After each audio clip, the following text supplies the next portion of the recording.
All right. Good afternoon, everyone. My name is Adam, Content Marketing Specialist with Henry Schein. On behalf of Henry Schein and Dentsply Sirona, I'd like to thank you all for attending today's online learning session. Both Henry Schein and Dentsply Sirona are grateful to be able to offer this content virtually to help our customers with continuing education learning during this uncertain time. Before we get started, I would like to remind everyone that today's 2-hour session is being recorded and you will have access to view it later this week. We are not offering continuing education credit for attending this presentation live or viewing it after the fact. Throughout today's presentation, we encourage your participation via the chat and Q&A features. We will be monitoring any questions that come in and we'll even answer some live. I'd like to thank Dr. Sam Bollwinkel for presenting and sharing his time with us today. But first, over to you, Doug. Welcome to 3D Infusion here in sunny Arizona. First and foremost, I want to thank Henry Schein Dental and Dentsply Sirona for having the foresight to put on such a great event like this during this time that we're all in, so we can offer this event for you.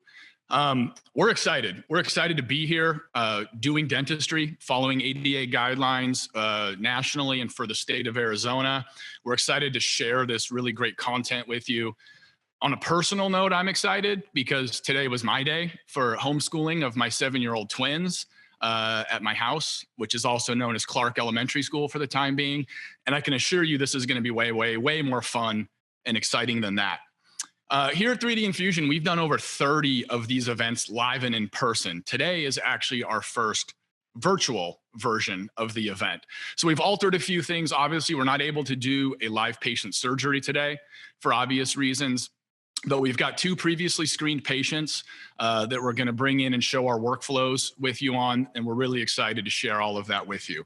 I'm going to introduce Dr. Bollwinkel and Dr. Manning here in a second, but first, here's really quickly what we're going to cover in this 1.5 to 2 hours. I don't know if you've heard, but there's this thing going around called COVID-19.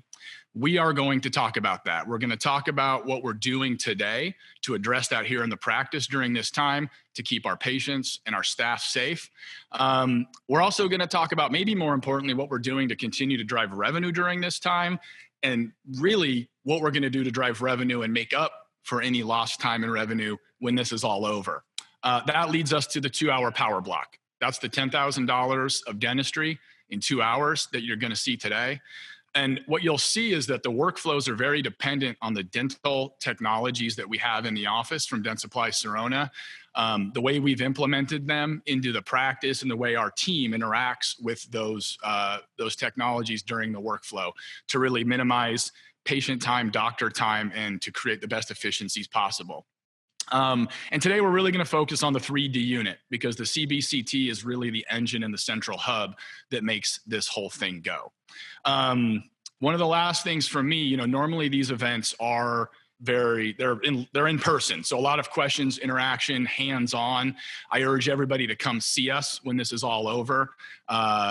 We have events just like this one that are expanded over a day and a half. We have our implant trainings. We have airway trainings that we get to work, you and your staff get to work on live patients. It's all on our website at www.3dinfusiondental.com. That should be appearing below me now on the screen. Just kidding, we don't have graphics. But check us out at 3dinfusiondental.com. For today, because we can't interact in person, I really encourage everybody, like Adam said, to use the Q&A and chat feature. I'll be monitoring those. I'll answer any questions that I am smart enough or qualified to answer. That will be very few. So I'll be relaying your questions to the doctors and they can answer you live on camera. Very last thing from me, this is usually the most important part of my job where I point out where the bathrooms are. I'll let you know that we're going to have lots of snacks and then let you know that we have a beer fridge that you're welcome to. You're at home, so I assume that you know where your bathrooms are. You can provide your own snacks and we won't judge you if you hit the beer fridge during this event. So without further ado, I'm going to turn it over to Dr. Manning, Dr. Bollwinkel. I'll be here to answer, to relay your questions to them, and we're going to go ahead and get started. Awesome. Guys, hi, how are you doing? Greetings from Phoenix, Arizona. As was said, this is our second attempt at doing a virtual expo and get some information out during this time. We're excited to be with you.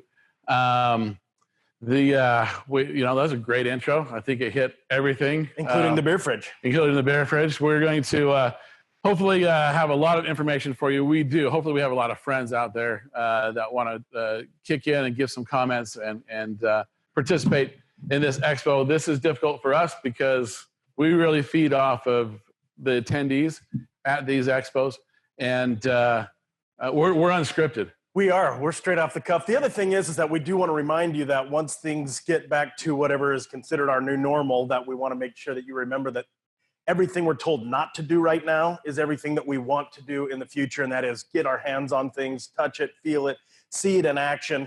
We're going to do our best to try to virtually pass that along today. Yeah. But obviously in the future, when it comes to dental technology and incorporating into our offices, it's so great to be able to get our hands on it. Yeah, that was designed, part of our design today, and working with Henry Schein and Dentsply Sirona to provide this expo and this virtual expo, is to demonstrate technology, and it's once calibrated, once trained, once your team's calibrated, how to flex that technology and really limit contact with patients. Now, originally, our concepts and design business development around the concept of technology is built on efficiencies, productivity, and understanding how the technology can really bolster your practice, solidify your practice, make it more successful. Now we're doing this, and it actually applies to really infectious control, COVID-19. What's the new landscape look like moving forward? Being able to look at today's cases where very limited exposure for the patient to the team. We're using the technology, doing our screenings, our scans, releasing the patient, doing a lot of work after, behind the scenes, and then bringing the patient back at another time, keeping our workflows really clean, really efficient, and productive. We've got about 1,100 registrants, give or take. We are coming live. We have no idea. We want to present and demonstrate in the trenches really what we're doing, what the technology means. We're going to demonstrate first a patient doing a CEREC implant restore. And so this is a patient that comes through our Infusion Foundation and part of our VA program that we work with locally. He received an implant through that program a few months back, where we already had pre-scans done ready for this event that had to be postponed, and then created the virtual event to bring him in. We want to, finish the procedure, finish the treatment in a sense to kind of complete the function and form, so that because of the delays already, we're concerned that there's going to be changes in that environment. So we want to complete the treatment on this patient and get him back to chewing and functioning health. So with that, we're going to kind of cue over to our team. Our team's going to go welcome the patient in. You're going to see that they're going to do some new infectious disease protocols. We're going to talk about some of that today as well. But they're going to greet the patient. They're going to take temperature. They're going to do some hand sanitizer. And then when they bring the patient back, take a look and watch what they're doing with the patient. We're going to be rinsing with hydrogen peroxide. We have a Listerine Healthy White, I believe it's what it is, Healthy White. It has 1.5% hydrogen peroxide. We use that and rinse in the mouth. So kind of watch those protocols, and we'll answer questions about some of that infectious disease protocol as we go forward. So with that, to our team.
Well, this is the most exciting part of the webinar when we get to watch a minute worth of rinsing with a hydrogen peroxide base. We had a question. They said, what was the name of the rinse that we're using? It's a Listerine Healthy White. It's 1.5% hydrogen peroxide as a base. We know at this point with COVID virus that 0.5% hydrogen peroxide kills it, along with a lot of other normal household disinfectants. If you don't have this product, some of the hygiene schools have been demonstrating they do take regular Listerine and then just mix in over-the-counter hydrogen peroxide, which is 3% hydrogen peroxide. So they're doing a 50-50 rinse mixed with that. There's a couple other products I think. There's a Healthy Gut or Sore Mouth by what's the term, Oral-B. A couple other products out on the market that we use and can get every day. You can talk to your Schein rep about that. Yeah, too. talk to your Schein rep. We love it because as we've gone through and have been doing this, our patients become educated, and they're all doing the same thing with their families at home. Yep. You know, working to mitigate this in out in the population. So. Yep. We're also wearing these gowns at home too. Everybody gets the bright yellow ones. Vaccine yellow. Vaccine yellow. So today, real quick. So I'm going to bring this out in front. You're going to step out. Okay. In front. So really quick, we're going to do an implant restore. With this case, we're using Prime Scan. We're going to be scanning. I'm going to have Megan, our assistant here, scan the patient. We're going to take out the healing abutment. We have a scan post, scan body from Dentsply Sirona that will be placed in there. We scan, and then we will send this chair side to our mill unit, mill the crown out, get through that workflow, fire it in the oven. We're using Emax.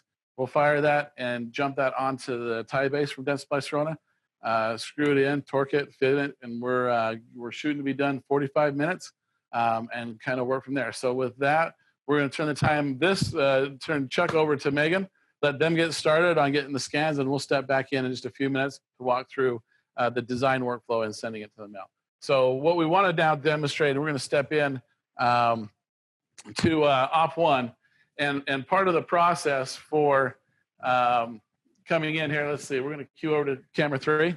How are we looking? Okay, camera 3, I'm going to sit down. I'm going to make Greg stay in the shots as much as possible, just so because I feel warm and fuzzy. We're still going to keep our 3 to 6 feet, social distancing. It's also interesting to note. I know there's going to be some questions, but we have we're in a 4,000 square foot facility. We have about 8 or 9 attendees today between staff and film and crew. We're trying to maintain and be responsible in our mitigation. I know that our private practices, we've changed the way we've seen patients, even in the emergency piece. I know you were telling me about your drive up piece. Tell them. We're just having patients. We have a texting service, that for reminders that has the ability to text our front office when they pull up. They text, and then when we're ready for them, we can just get them from their car. Am I on? Did my mic tested positive for sound? Sure. So we've introduced that as part of the check-in process. I love that. So they show up, they text, I'm here, and then you go get them when you're ready, text them when you're ready. We just opened a brand new practice. So we've been in the process of designing and building and opening up a brand new practice kind of across the street from here at 3D Infusion. Opened up March 2nd. March 2nd was our first half day, testing the systems and the flow. Opened it up the rest of the way and got a week into it and said, hey, guess what? We're changing everything about the way we're doing it. So on our side, we've really adjusted our scheduling. So patients, there's really only one patient ever in the waiting room at one particular time. So our waiting room's a little overkill. They feel like they're in the laps of luxury because there ain't nobody there. They're mixing with. We've gotten rid of all magazines, anything they can touch. Yeah. And these initially, as we get through kind of the way we walk and do that. So as we walk through some of this, if you have questions out there, the interesting thing about what Doug mentioned earlier with the ADA. If you have a chance to go on, if you haven't, go on the ADA website. I think they've got some amazing information keeping us up to date, but it also shows a map of the U.S. and how the states are each individually affected. I was there again reviewing last night. It's amazing to see across the U.S. the dynamics of how the dental profession has been affected. we've got, what, 9 states that have no restrictions at all. And then we have states that have complete, shelter in place to stay at home, which we're at in Arizona.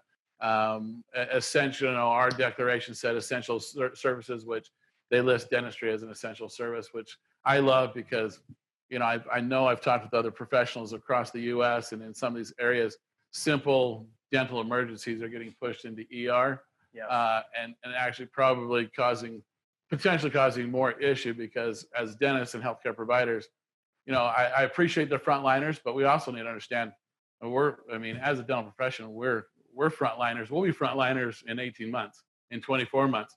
We've always been frontliners because patients see us every 6 months, every 3 months. We're continually in this environment dealing with infectious disease, and mitigating its spread within me personally, my team, and everything we're doing with our patients. So it's interesting to be in this environment and look at what our infectious disease control protocols have been, and how they were.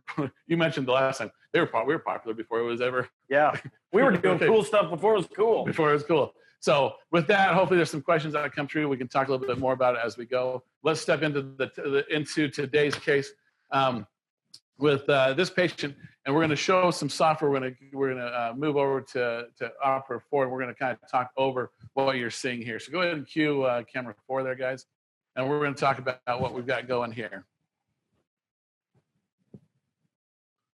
Run over to step into the software. Still waiting. There it is. Okay. All right. As we step into the software, what we're looking at here is a CBCT scan inside the Sedexa software. We have a patient that had a very mature site, space for doing an implant. He comes from our VA program, and so we love being able to partner and provide this service for our local VA groups. Within this software in Dentsply Sirona, we have the ability then to have a Galileo software, and this is the Galileo software. And with the Galileo software, we have the ability now to take CEREC CAD/CAM, take a pre-image, design a restoration, and then import that information over the top of this DICOM file within the Galileo software. If I'm speaking too fast, slow me down, but we're still nervous. I think just in order to make that a little more clear, nobody's dying to have an implant, but everybody's dying to have a tooth. And so it's nice to be able to design this with the tooth being the guide for everything, where we put the tooth where we want the tooth, and then design the placement of the implant based on where we want that tooth. You got it. And so this patient's really coming to us. We're going front to back to front. So the patient that's going to be in our chair in about 15 minutes is this patient once the implant has been placed, it's matured, and we're getting ready to finalize this by adding the restoration. But we wanted to kind of show the software and the importance of the software as it relates to being a dentist and going a true digital chairside solution, not needing third parties, just having all the technology at my fingertips. And we have the ability to bring in CAD/CAM, so we're going to activate the CAD/CAM button. So we were able to take a CEREC scan, and we were able to bring it in and marry it over the top of this DICOM file within the Galileo software. And we have the tooth. Now, what's interesting about this, let's bring this screen up large. So what we have the ability to do with CEREC and in this family of technology products is I have the ability to actually model and design and marginate my crown. So if we flip around back side to side and kind of look at this, we can kind of come here and go, okay, I'm looking at my CEJ and where I want my CEJ to be. So the unique piece to this is by having the ability to design where my CEJ goes, from there I know how deep I need my implant restoration to be. So depending on the biotype that's across this ridge, let me get rid of that thing. So depending on the biotype that's across this ridge, I can determine whether or not I want to flap, whether I'm going to tissue punch, how much connective tissue do I have, how thick is it, and then by designing where I want my CEJ to end up at, that will determine the depth of my implant. So it's really unique as we talk about a restorative-driven implantology. The restoration, this restoration is determining the depth and placement of my implant. Now, once I have that depth and implant, have that piece determined and imported into the software, I can then add in my plan and go through. I can add my nerve and figure out where my nerve lay, map out my nerve. I can drop an implant into place here. We've chosen in this scenario to have a plug-in glitch, and we'll debug, close that program. This is a great segue, actually, to move in and check on our implant restore as we reboot that the Galileo's plugin. We've got just as a side of going to virtual, we'll go back to camera 3. Yeah, as a fun piece of this virtual webinar, we're taxing every bit of technology and overloading systems. We want to thank a couple of people real quick. King Marketing, King Digital Marketing is helping us out. They're a local player here. Showa, who's been just fantastic. They're neighbors of mine here professionally, being able to provide all the equipment. Without, we couldn't push this forward. But the great thing is none of us are professionals. This is none of our jobs. You can't tell. You can't tell, but we're coming at you and we're doing it anyway. So again, forgive us, be kind. And we both get it. We've got a face for radio, not for live. So let's step in. We're going to step back in. We've got the gimbal going to follow us into our implant restore. Let's see where we're at with our scans. All right, step in with our scans. Fantastic. All right, so as we go through here, if we wipe down the machine. I see. Okay, I'm going to go ahead and mask up either way. So as we walk through and look at this scan, we have an implant scan here of this patient. Let's walk forward, draw the margin. There we go. Perfect. So we got our scan post in place here. Again, this is where we have a team where everything kind of comes together. So we've got our lower scan body and our scan post. From here, we're going to designate the height of our scan post here. We're going to designate a margin, and then we're going to move forward with this process and designing and setting up our margins and going through the layout of how this works. So that's perfect. That's a great update. We'll be back in when we're ready to look at the restoration and do a little bit of design on the restoration, and then we'll get it ready to send to the mill unit. From here, let's step back into the implant and walk through what that implant looks like, or the other crown, the implant restore crown that we're doing this afternoon. Go ahead and go back over. I'm going to turn the mic over to Greg. Greg, as you walk through here, let's go ahead and load up. Good. Let's switch back over and walk through the profile implant and the plan that we have designed here. And I'm going to let you take the chair, and let's switch over to camera 4 and walk through that planning software real quick.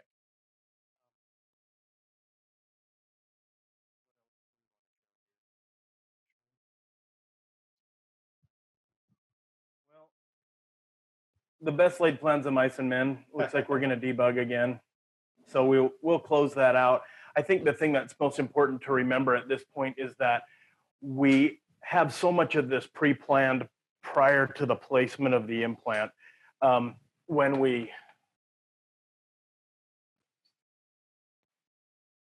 look at this with our patients, we can take this scan and look at that chair side with them. It's a little more fun to look at it in the Galileo software, which seems to be kind of bugging out today. Of course, it would bug out today of all days. But are we still on 4? Okay. One of the things that's kind of fun to do chair side with the patient is when we talk about different choices for tooth replacement, of course, we're going to have, a couple of different choices that we can utilize. This would be a really great case if we just look at the panel where we have what looks to be virgin teeth or semi-virgin teeth, maybe small restorations on either one of those. Obviously, we're not going to want to do anything like a fixed bridge here and lose all of this good tooth structure. So when we start talking about choices with the patients, we bring up the choice of dental implant, we want to make sure that that is going to be an actual choice, that we can feel confident talking to the patient about being able to do that, what the timeframes might look like on that. And so to be able to take a scanned image with our CBCT, pull it up chairside and sit chairside, of course, 6 feet away with a patient, and look at the bone. So we can look at it from sort of a longitudinal, how much height do we have in here? We can even take these little yellow lines off to make it more fun to watch. In this area, we can see kind of where our canal is. Now in the Galileo software, we have the ability to map that nerve so that we can stay far, far away from it. But as we're in here, we have the ability to look at that type of bone height. We also can come at that exact same spot and look at the width in this area here and sort of move through and make sure that width stays consistent from anterior tooth all the way back to the posterior tooth. And we notice in this particular case, we have great width. Lastly, if we're looking, we can look at that from the top here as if we're coming down right off the top of the patient's head and go from where we would first enter into the bone with our osteotomy all the way down to where we'll end up seeing the, obviously you see the mental foramen right here, all the way down to where we'll get into that inferior alveolar canal and be able to avoid all of that in our implant placement. And since this one was done already, let me just see if we can pull that Galileo software back up one more time without it bugging out on us. We'll show you some of those things that were done prior to placement. Now, I think the one thing that is of most importance for maybe for a general dentist, but you know, for anybody that's going to be placing implants, is going to be knowing that prior to a surgery, everything's going to be okay. The one nice thing about the CBCT is that once we have this information and its accuracy, and we marry it with the CAD/CAM information that we've taken with our CEREC, we know that within a high degree of accuracy, I believe 50 microns of accuracy, we can mill out a guide that will put this implant exactly where we planned for it. So when we come into the software, we can see that as we scroll through here, I'm gonna pretend like that's not happening. I'm still pretending like it's not happening. It happened, all right. We got kind of a fun little glimpse of where we have our landmarks. We have the ability to look at bone level, bone height, nerve, so that we can avoid all that. But I think the take home is that at this point, we can design and mill a guide that will accurately place that implant exactly where we want. So chairside for a patient to be able to tell them with a lot of accuracy, like, look, if we can get it in the software, we can get it into your mouth with the same amount of accuracy. Perfect. We're going to stay here, Greg. So there's a couple of questions we want to address really quickly. So as we look at doing implant restore and chairside implant restore, I mean, we're really cued on, where am I at? Are we on camera 3? We're following everybody. Okay. As we cue on, you're right. Come on in. As we're walking through this process, you know, we really want to focus on the combing and how that plays a role in this restoration. There's a couple questions coming through about Atlantis workflow, chairside workflow, what custom abutments, what tie-based abutments, what we're using for impressions. We're going to be using both. I'll answer a couple quick questions. We're using both the Dentsply Sirona tie-based and scan body system for the chair side, which we're actually going to send and have the CEREC unit mill the crown and abutment for us today. It'll be a custom abutment crown all-in-one that jumps onto the tie-base. We're also using the Atlantis workflow where we pre-scan and scan the Atlantis abutment and sent that out. They sent me back a custom abutment with the core file. So we made the crown here. We'll be connecting those two going to the mouth to the patient and create that opportunity. But let's not get too deep into the woods on the CEREC and the workflow there. There's a couple opportunities to do some other information and walk and talk about that. What we really want to spend time on is the cone beam and what it does for our practice and how it drives. So with the cone beam as a GP, I have the ability to take these scans, do this work chair side, be able to diagnose, be able to quarterback. If I want to send it out to a specialist, I coordinate that with the specialist. I know what the bone looks like. I know where my nerve looks like. I know if bone grafting is needed. I know how to take that information now and communicate with specialists to create the ideal restoration. Because what we want to talk about is restorative driven implantology. patient experience, and how do we minimize, 8 visits down to 3 visits? How do we really minimize exposure in this environment by using technology? So along the way, I mean, we're demonstrating some restorative work to finalize what we use the cone beam to finish with. And we want to demonstrate that as the power block, which is what the key element is on this today. Come back into the screen because I'm looking over at you, Greg. Might as well be in the field of view. We're demonstrating that today in the fact that, so what time did we start seeing the patient? Did we have a timer on that? 9:15, 9:20, somewhere there? 11:15. Sorry, 11:15. Pacific Standard Time. So we want to walk and talk about that. We're going to step in right now. Going to finish looking at the design of the CEREC Implant Restore chairside version. And we're going to bring the patient in here for the Atlantis workflow. So thanks for walking through that a little bit more too, Doug, on the workflow, what we did prior. And then we're going to actually be relying a lot on Greg to talk about airway in just a few minutes and how the airway model kind of maps in and what you can do with airway during procedural basis in our practices. So the power block kind of described that a little bit more, and we demonstrate this live at our expos. We start at 8, 9 o'clock, typically 9 o'clock, and we want to demonstrate 2 hours of production. And it really is kind of this process. You're walking and talking with us, and we're sitting, and it's usually one clinician, procedure, and their assistant team walking through multiple implant restores, crown, and usually placing an implant or doing an airway model. So we're scanning, discussing with the patient, and taking the digital information to create and fabricate a sleep appliance. And so Greg's going to kind of model that a little bit more for us. Greg is my mentor in sleep. He is our director of sleep here at 3D Infusion, helps with some of the coursework, does a great job at understanding your sleep side came in back in 2008. So the last time that we had a significant financial crisis, Greg was coming into the market and launching and trying to start doing a startup practice. So he's got some unique angles and experience on how to do sleep and bring that in. But so we'll get to that. Just want to cue that up. We're going to step next door, walk through and look at the implant restore and the process there. And we'll be back here to look at the Atlantis process, okay? What you want to get going on there? Do you want to bring him in? Chuck, how you doing? Are you hanging in there? It's pretty boring, isn't it? It's just parts and pieces now, right? You don't have to give you a shot. I haven't had a drill in your mouth. Thank God. So that part's done. Yeah, all that part's over. So now we're going right to the implant restore. So as we get ready to cue that up, let's see, we're on screen there. So to look at what we've done here, we've moved forward in the design process. So here's where a calibrated team comes in play. They've scanned, they've pushed the buttons forward. We've got everything lined up. We've got our access hole.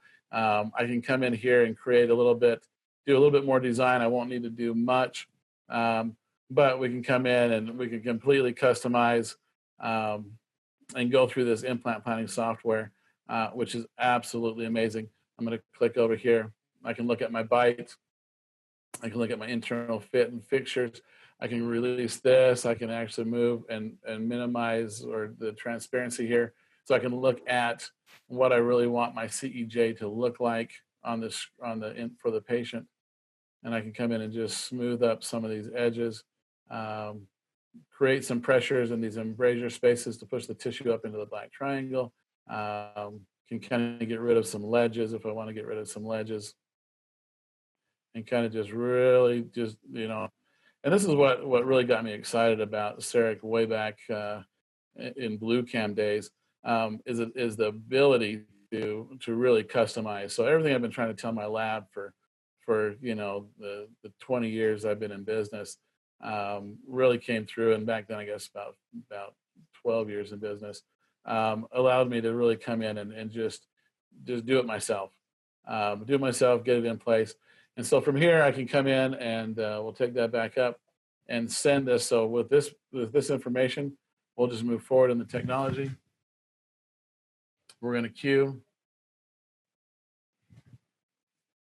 And now we have the ability to take the CEREC information, send that out to my mill unit, and go through and fabricate a custom abutment and crown. So if we look at this, we'll take off that, we'll take off the restoration.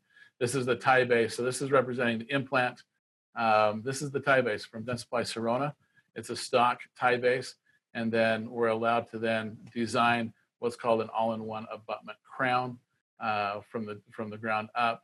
And then that allows me to get fabricated, and we will actually physically cement this restoration over the top of that tie base, screw and seat that restoration. So that is what's next. So with that, if there's any questions, we can answer some more of that. We're going to send that to the mill unit, get that milling. We're going to step back in and walk through the Atlantis workflow with our patient in room 1.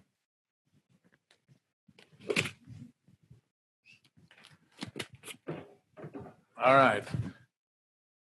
About what's happening. We got anything we really want to pipe in and talk about? No. Need some questions. Things that you have questions on, send them in. We'll get them to Dr. Bollwinkel, and he'll answer live.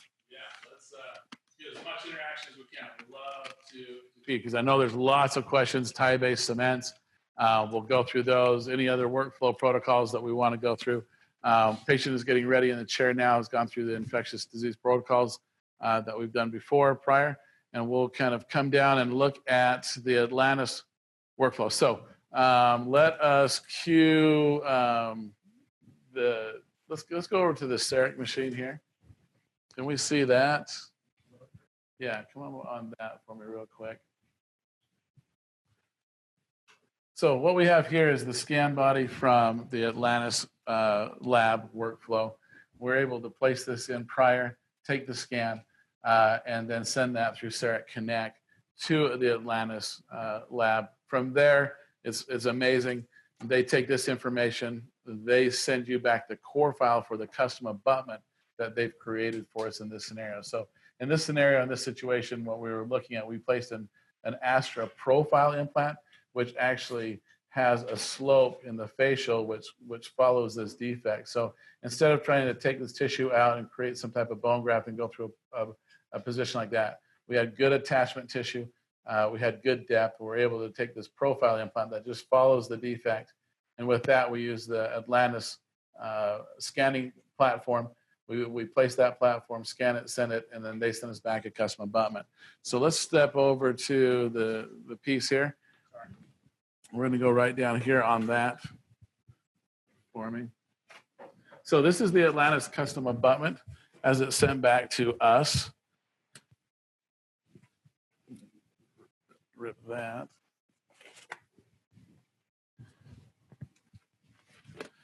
So we're going to jump ahead. So a little bit of, so kind of the interesting part about this process is it very much becomes a little bit of a cooking show, right? We're able to take these scans and although we have the ability to do chairside, we have the ability in our practice now to do this exact same thing for our patients. So we take a quick scan and then are able to have this delivered. So this is the custom abutment from Atlantis. As it comes through, you can see the gingival profile as we come in here close there. And we can kind of come up, we'll see the CEJ. And then they send me the core file. And with the core file, I can take a regular block, a regular C14 block, fabricate it with the screw access. And if you look there, that's all prefabricated now with the patient not in the chair or taking up time or having really any exposure. So with that, we're going to kind of go ahead and move forward with the next process, which is actually connecting this custom abutment from Atlantis to the crown that was fabricated on my CEREC here in the office. And we will do that really quick and then start to work down getting it into the mouth. Matter of fact, Yoni, you ready to do that for me? We'll demonstrate that really quick.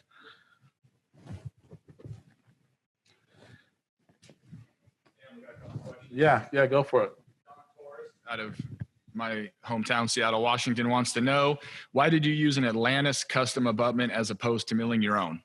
Yeah, great question. So with the workflow that's associated with the profile implant, we don't have the tie base workflow for a profile abutment, if that makes sense. So the profile abutment I'm trying to keep this on screen too. The profile abutment, or profile implant, I'm sorry. The profile implant follows a certain curvature pattern, and so it has to be custom done. So that's why we want to demonstrate both. We have an implant next door that we're doing the CEREC chair side, and in this scenario, we're using an implant that has that profile that follows the defect of that ridge. And we'll pull that back up on our Galileo software here and kind of demonstrate that a little bit more. Does that answer that question? Yeah, and then we have one from an anonymous attendee, which is really too bad because this is the smartest question I've ever seen, and we can't give credit to them. Do you use the stock tie base with the all-in-one abutment crown in most cases? When would you decide to use the abutment and crown that you split on the CEREC software? Is that more for anteriors or more case-by-case basis? Yeah, man, great question. So typically, we'll cue back here, and I'll have Greg in there. I'm going to have Yoni in the background putting, again, we want to, before I answer that, we want to show demonstrating flexing our team as well as the technology. So if you want to go ahead and get going on that, Yoni, get that in there. So we put the two together. Team's going to go ahead and get it ready, get it in the patient's mouth. We'll get some verification x-rays and then go to close. So yes, the custom abutment, probably about 80% of the time I do the chair side solution. I use the stock abutment from Dentsply Sirona. I will actually modify that tie base abutment sometimes in the anterior. It's really difficult sometimes in the anterior, like that number 7, you got a 3mm implant or 3.5, and you're trying to slide it between the adjacent teeth, and the abutment's a little bit wide. I'll still go through the full protocol, and then I'll actually customize it myself, polish it to create that emergence profile. Again, we're doing screw retained as much as possible. Anterior case is about the only time I split files. I won't split files in the posterior, but anterior, I'll split files because of screw access and really trying to aesthetically create. And I'll go Emax to Emax typically when I do that. What about you, Greg? What's your experience? I've only split one posterior, and Okay. it was an immediate placement implant. There was a little bit of tipping as it osteointegrated, and Okay. when we went to restore it, the angulation of the implant had changed from our initial design, and so in order to not harvest it out of the bone, we split a file. But everything else that I've ever done, that we split that file and do our own custom abutment and then cement that on, cement the restoration, split the file like we said, has been anteriors. And even then, if we have the bone sufficient and the angulation sufficient, we have the ability to pre-plan a lot of those to where sometimes even when we can pre-plan them to where they can still even be screw retained in the anterior. Yeah, and on the anterior too, the other side is those. I had a couple cases last month where we're in the number 7, number 10 position. I have to go with the 3mm implant. The cut or the stock tie base abutment we don't have one from Dentsply Sirona. It has to go through a custom scenario. So being able to have that scan body, the relationship with the Lannis, to scan that, send them, and they'll still send back that custom file. They can do it or that custom abutment. They can do it in ginger hue. They can do it in a couple of different ways of setting that and getting it back to me, all the way to the complete restore, where they're giving the whole thing back with a 3D printed model and have the aesthetic value associated with that. So great question. Did we answer all those questions? Got a couple more. Okay, go for it. Jesse Kozinski out of Las Vegas. Jesse, how's it? Did you punch the hole in the crown with a handpiece, or did the mill cut the hole? Oh, great question. So we take a standard CEREC block. There is opportunity in the software to actually go to gingival mode, and it will show you from the implant plan the direction and where your screw access should be. And then we just take the minus tool. I just design the minus tool right into the top of the crown. It initiates that screw access, and then I finish it after the fact with my own handpiece. Clean it up, check all the edges, and then send it to fire from there. So the great thing with that is although I'm sending out for a custom abutment, and I don't know cost because I don't pay much attention to that. My team kind of finishes all that, but I'm thinking it's $100 for a custom abutment somewhere in there. I don't have to use the abutment with the implant restoration version, the A16L. I'm using just a standard either A12 or 12 block or a something. 12 block or a C14 block. Yep. Yeah. So pretty simple, pretty efficient. Hopefully that answered your question, Joseph Jackson. If you want to clarify, let me know. Yeah. Kathy Taylor, did you treat the intaglio of the crown before cementing to Say that one more time. Did you treat the intaglio of the crown before cementing? Yeah, so we just micro etch that, so it comes polished and clean, just like the stock tie bases come polished and clean. Take a micro etch, and then we also what is it called? Prep the inside, condition. We'll etch and silanate. Yeah, yep. The inside of the actual crown after it comes out of the mill unit and put it together. Yep. Yeah. What else we got? More questions? We're feeling pretty good right now. Hey, Adam from Henry Schein, why don't we post our poll question so people can answer that and we can kind of find out. The question will be, what technology do you have in your practice so we can get a feel for what you have and who's watching and who's used some of this before? Do we need a poll question? How many people still have he's doing right now? Are you talking about the pants Am I question? off on? Yeah, how many pants? How many are actually out of their pajamas? Yeah. So here's the terrible thing, right? So we go into this quarantine, self-quarantine, and I got my favorite pair of pajamas. Only in Arizona, it's always 100 degrees. So you only get to wear it like twice a year. Yep. I'm so excited to wear pajamas like all day. They don't fit anymore. I fit my COVID-19. Yep. I think it's going to be more COVID-25 as it's looking at it right now. It's extended. It happened to be over Easter time when all the Cadbury, Cadbury. And those get delivered right to the house. So I'm worn through. It's time to get back to work. I gotta get busy. It was nice to put on real pants though today. Yeah. It was nice. It was nice. They don't fit, but it was nice to put them on. Sneak them on and just kind of, we won't tell anybody at home. We'll come out, My kids don't even know we're gone yet. So it's kind of like, I think the comment, your house is like Las Vegas. The lights are on. There's food 24/7. Nobody knows what time it is. Right. Drinks are, it's just, they're throwing trash everywhere. I've got, I heard some other groups talking about family and doing these webinars and having kids come in. I'm like, all mine are college. So I got like 3 college kids home. I got one, 2 coming out of high school. They got shut down. So, Doug's talking about his twins, and I got my twins home, and they're just eating me out of house and home, and just.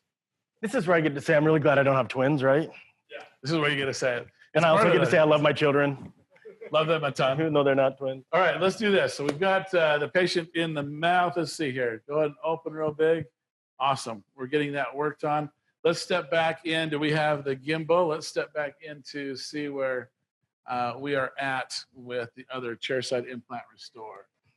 Go ahead and cue up that.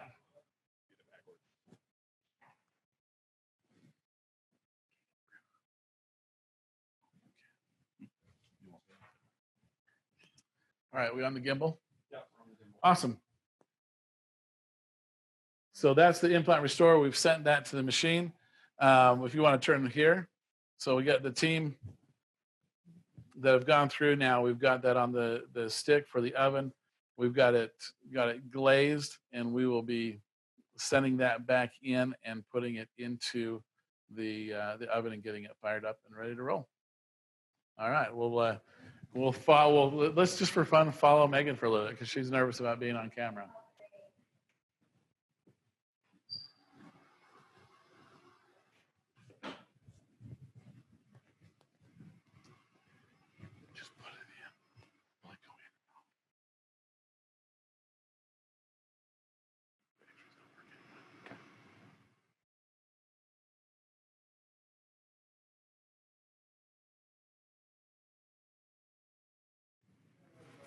Awesome. We can actually, we're gonna cue this up just a little bit. We're gonna make a little change because this is just a standard C14 block. We actually have the opportunity to go do a fast cycle and go to a P3. Where's our P3? Which is the fast cycle, and start that one.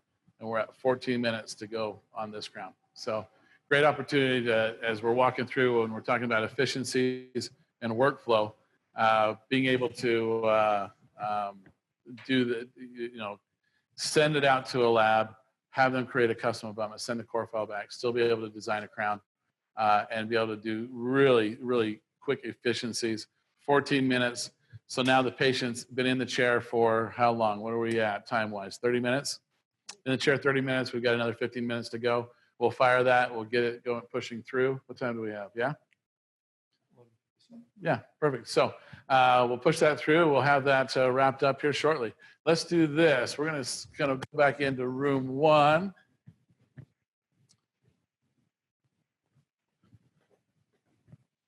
and we love dentistry and love being live in dentistry. Go ahead and get that in place for me. We'll take a look and get that moving forward. One of the things we want to demonstrate as well, and let's see which camera are we on. Are we on there? We'll probably switch to camera 2. Get on camera 2 there.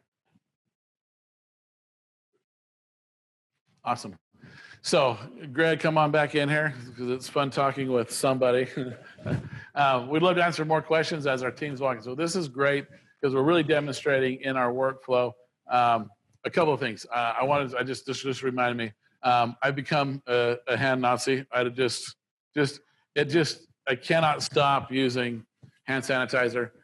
There's some new information out showing that the transmission of COVID, I was reading, and I'm trying to keep up to date as much as we can, even though it's changing, it seems like hourly. But the hand sanitizer, the transmission from COVID-19, as we talk about to families, as you talk to your patients, is really hand to face. So we touch our face, we touch our eyes, we touch our nose, we touch our mouths. That's how we incur the transmission. So hand desanitizer, as much as we can, wash our hands. Some basic things we were taught in grade school. My wife was singing some songs the other day about washing your hands after going to the bathroom, changing the diapers. There's some old primary songs, grade school songs about just basic hygiene that now we look at and go, yeah, makes sense, right? Right. So what we do typically in this scenario at 3D Infusion during our power blocks, this is our chat time. The team's flexing the material. They're leveraging the technology. They're doing the work behind the scenes. As a dentist, this happens every day in my practice, except for the last couple of weeks. But every day in my practice prior to this, the team is working. We're putting things together. We're getting the systems in place. Really, my need to be hands-on is fairly limited. The team's hands-on is somewhat limited as well. We're really using the technology to do a bunch of the work behind the scenes, and it makes it for just a really, I really think about where we're going with and how the landscape's going to look at after this haze of COVID. The COVID haze kind of lifts, and we really have to look at technology as a resource to minimize our exposure. I think our patients' exposure to dentistry. Yeah. Whether aerosol is an issue in minimizing aerosol, we know that COVID right now is contagious or is passed on through droplet form. So you'll notice that we put scrubs on our patients as well. We're laying scrubs over the top of our patients just as a barrier, just in case anything they have bringing in, or if there's in case from us to them. We're trying to minimize that droplet exposure and create a barrier to remove and just throw away and make disposable. So you'll see some of those protocols as we go through. You're going to see different levels of PPE at play today too. Yoni's got scrubs, face mask, and a 95 mask. But he's doing some work in the mouth. We've got Megan, who's got scrubs up to the neck, full coverage, and is wearing a mask and goggles. This is typically what I use right now, seeing patients as well. And then we've also employed that we have clothes and shoes for I feel like Mr. Rogers. Clothes and shoes. Sit down, toss one shoe over. Toss it over, and I'm spraying everything with Lysol. Hosing it down, using it as hairspray now, and then exit the office and go back home and try to conduct normal life. Yeah, it's interesting because I think you're right. I think when I don't, obviously I don't want to say when it's over, but when things start moving back to a relatively normal workflow and we're feeling back to normal and we're feeling like we're able to go back to work again. There's going to be some protocols that may change. There's going to be some attitudes and some ideas. I think there's been a lot of education in the infectious disease realm. There's been a lot of truthfully, a lot of Dr. Fauci. There's been a lot of Dr. Fauci. But I think that, if we're going to do a webinar on technology, I think the other thing that we ought to think about is if we're going to come back and we're going to be doing things differently, it might be a good idea to start thinking about doing things differently, not just from an infectious disease standpoint, but also from a dentistry standpoint. I'm asked all the time, I'm sure you are too, as a practice that has a lot of technology, a lot of different three-dimensional technology, a lot of hands-off the patient technology. Right. you know, if you had to choose one piece, or if you had to have one piece taken away from you, or if you were starting up a new practice and you could only incorporate a few things, what would it be? Right. And I think for a lot of people out there, that's probably a question that has not come through that we're waiting for. And that is, where do we start with technology? What do we want to have different when we get back, besides the fact that we now have a Purell station in the lobby, and that we've got a cone on every other seat so we don't sit next to each other? Do we want to have something else that is different and new when we come back? Do we want to practice dentistry differently? Do we want to be, can we hit the reset button right now, sharpen the axe a little bit, hit the reset button and say, when I come back, not only do I want to be a better sterilizer and things, but do I want to be a better dentist with the use of technology? Do I want my patients to not only see that I'm wearing a super cool yellow gown, but do I also want them to be able to see themselves in 3D in my practice? Do I want them to see that I can do same day dentistry? So it might be a time where we do that. It might be a time where we reset, sharpen the axe, and come back with a kind of a new commit to incorporate technology into the practice. No, I love that, because I think that as a profession, we've been through, I've been a dentist for 22 years and been through the AIDS epidemic. I think that was hot and heavy when I first went into dental school, to the financial crisis, to Y2K, to the end of the Mayan calendar. Everything, the world was going to crash. We had the other SARS. We had you remember H1N1? H1N1. Weak, but fatal. Yeah, right. I kid when I say weak. No, we didn't shut down because of it. Right, but we have this. It's amazing. This little itty bitty teeny weeny little virus has come and created such a disturbance in the marketplace, or in the world, really, in the economy and in profession. But I look at it as a time to reset. I've fielded questions. I've talked to a lot of people over the last couple of weeks about what are you going to do coming out of this COVID-19? How are you going to practice? You're going to market? You need to hit this and that. And I think that your communities, I think your practices, it's different. It's different than the 2008 market, where it was a financial crisis, crash, and people were moving out, leaving, and just all of our patients are still there. I think being able to position ourselves as kind of the fixture in the storm, right? Here's something solid. Communicate to your patients. This is what we're doing. We're not going anywhere. You haven't gone anywhere. We're going to be here. We're going to make up the difference. Here's some infection disease protocols that we're putting in play. But even more importantly, we took this time to invest in ourselves and our team. Exactly. We're going to come back even stronger. We're going to provide you with opportunities to do dentistry completely different, rather than I pulled a rock over the top of my head. I don't know what to do. I don't know if we're coming back in business. And I'm not sure how the landscape's going to be. So we're going to just not make a decision, and we're going to kind of shy away from the elephant in the room. Right. I think it's probably, go ahead. If you need to ask a question for you. We got some of our poll results in. It looks like people have a pretty good mix of the technologies. Quick question though, Sam, we've talked about it before. If you were doing what you guys are talking about and looking to get ramped up when this thing passes, what's the one piece of technology that you'd lean on the most, that you'd want to have? Yeah, absolutely. Can't live without. Yeah. You want to do it on three? Want to say it on three? 1, 2, 3. Cone beam. But we're pretty in sync.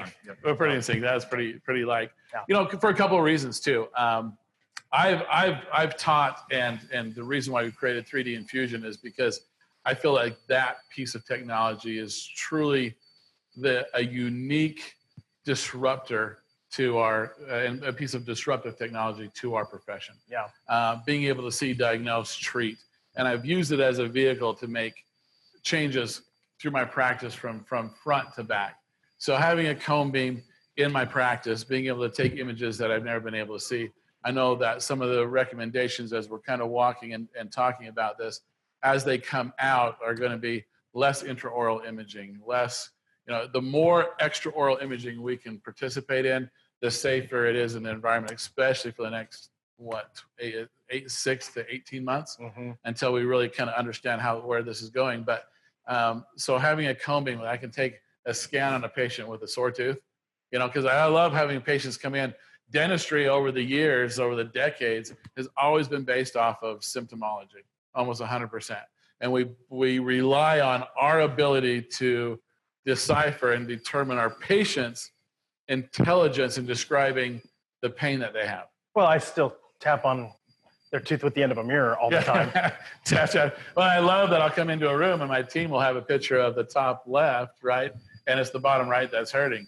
And the patient, and I'll sit down with the patient and I'll go up to the top left and they're going, well, it hurts down here. And I look at my team like, I swear they were saying this one hurt and that's the one we took. And, we'll call the patient on it a little bit going, well, which one really hurts? But when a patient comes in on an emergency basis, especially now in this environment, or even coming out of COVID-19, if they're kind of lined up, hey, this has been hurting me for a couple of months, but I didn't feel comfortable coming in, or we're in a shelter in place, so I couldn't travel. Now this is really, really hurting me. I'm dying. To be able to take a cone beam, 14-second scan, wrap around, and look at everything all in one image. Oh, I'm telling you, it's going to make diagnosis easier, treatment easier. You're going to impress your new patients, you're going to impress your current patients. Taking this time to invest in that technology, then positions yourself to address the floodgate and really address all these patients coming back in. How are you going to handle them? Mm-hmm. How are you going to treat them? How are you going to make up the difference? The other thing about it is it's the one piece of technology that there's really no workaround for. Right. Love it. The last thing I would want to do is take some gooey impression and send it off to a lab for the crown. But if push really just came right down to shove, we can always do that. Yeah. There's really, if push comes to shove, there's really no alternative for all the information that we would get in a cone beam image. Yeah, absolutely not. So that's 100%. So great question. Hopefully we answered that. Where are we at on processes? This is where we kind of see out and figure out where we're going. We got 3 minutes left on the oven. Okay. It's just adjusting.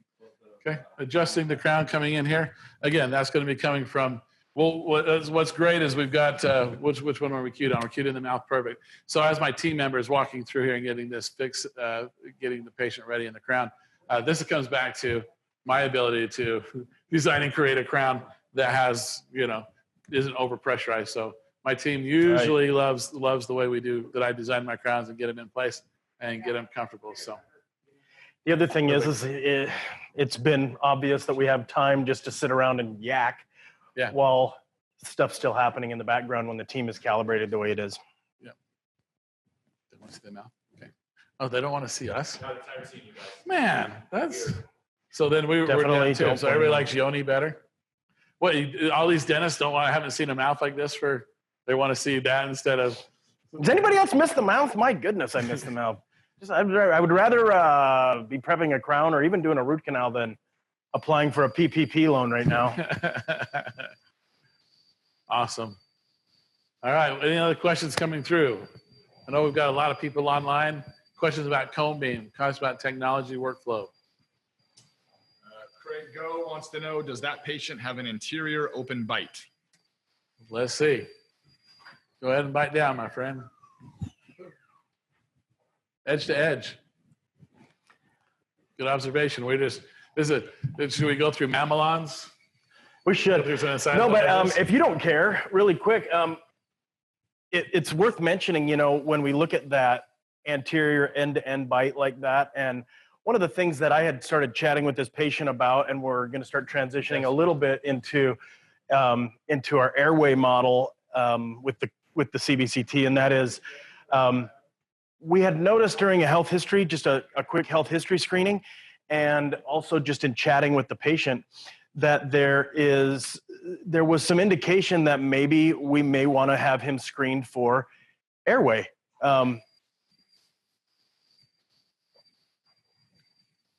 So we're reading notes behind us. That's how great this is. And I got chatting with him a little bit. We kind of went through the health history. There is some pain when clenching. He's a clencher. Started chatting a little bit about how he feels. Says he wakes up feeling unrested, doesn't feel like he's getting a good night's sleep, or occasional headaches in the morning. Also mentioned that running out of energy late in the afternoon, and he's 36 years old. And so it had us looking into potentially wanting to to maybe do an in-depth screening on him, and we'll probably do that as time goes on. One of the things that we did was we pulled up and mapped his airway, and he does have some constrictions in his airway, which we'll show you a little bit later when we get more into the airway portion, and we'll show a couple of other scans and what that looks like and what we might be able to talk to the patients about, what conversations we're going to have with just our regular dental patients. We're coming in for a hygiene exam. We're coming in to seed a crown. We're coming in for these kind of things, what we might chat with them about past just mamelons. Yeah. No, and I think that's, you know, as we talk about cone beam, you know, one of the things we often say, and I know Dr. Timothy, who works with us here as well, who's an oral maxillofacial radiologist, we'll give a shout out to Dr. Timothy and Doug Fedek, who we hope is on the line somewhere, as it helps us out and talk about how to invest in technology as CEOs of our practice. But one of the things we talk about is the ability to look at many things. So we might be focused on one piece of information or have one reason to take a cone beam, but we find there's about a 30% opportunity to see other things of reference. I think Dr. Timothy says there's 100% incidental finding, 30% of it is typically treatable. So as we look at this, I had a patient the other day with a broken filling that came in, took a scan because it's just part of our protocol. Take a scan and you think a number 20 DO filling that's broke. Okay, big deal, pretty simple, pull it out, put a new filling in. It's protocol in my practice to take a cone beam initially, and then we finalize and kind of walk through the fine tuning of what we're looking at. And what we actually found was on the other side of the mouth, tooth number 30, away from the reason the chief complaint the patient came in, had a huge bombed out cavity right up against the nerve, asymptomatic, you know, and the patient's going, really? We took some extra x-rays over there to verify and saved her from needing a root canal and having a lot more serious issue in, you know, 6, 8, 12 weeks, whenever that would have actually flared up. So having the cone beam information is amazing. It's huge to have that with us. So, all right, let's do this. Let's go over. I'm going to still the gimbal. Let's run over and see how we're doing on the other side. You got it? No, you got it. I'm not. You're still in you. Let's check in and see how we're doing in here. We've got it. Okay, finishing up. Perfect. Let me look and see how we're doing with Megan. So it's out. You're cleaning? Yep. Okay. So she's cleaning it. She's getting it prepped. We're going to get it ready to jump onto the tie base, and then we'll bring it in and put it in the mouth. So we have all of our cements. We are ready to roll. Any other poll questions we need to go over, Doug? So typically this is where at my private practice, this is kind of the lull in the day. So part of our power block, that's my team's working and the equipment's working. I'm usually on Netflix. So now I think our best comment last time was Greg Manning saying that he's seen everything on Netflix that he needs to see. But we're at what? At 40 hour, 15 minutes into it? We still got anybody online? Is everybody still with us? This is exciting dentistry. What other questions do we got?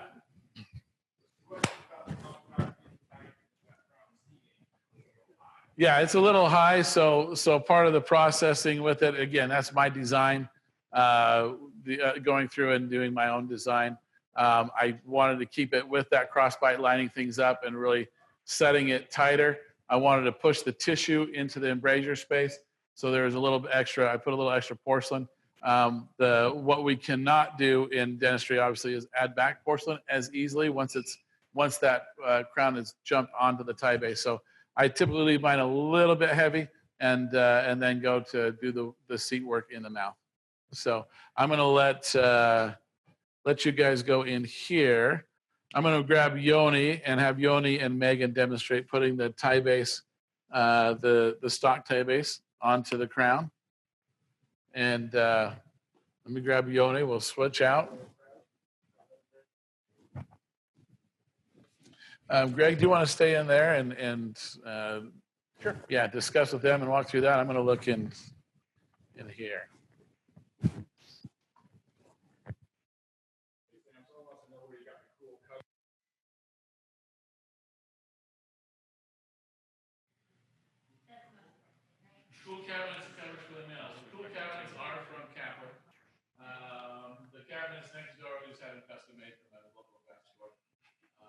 pretty cool there. I wasn't on. Am I on now? Can you hear me now? Mic'd up? All right, yeah, the cool cabinets, those are Kapler cabinets. They're soundproof. Let's walk through. Do we want to look at them again? Do we want to Say it one more do we time. want to jump to the gimbal and Yeah, jump to the gimbal. Go ahead and switch to the gimbal. We're going to demonstrate. Yeah, we're back on the gimbal now. Greg, you got the mic. Go ahead and walk them through what they're doing. Use the cement. so obviously Dentsply Sirona tie base.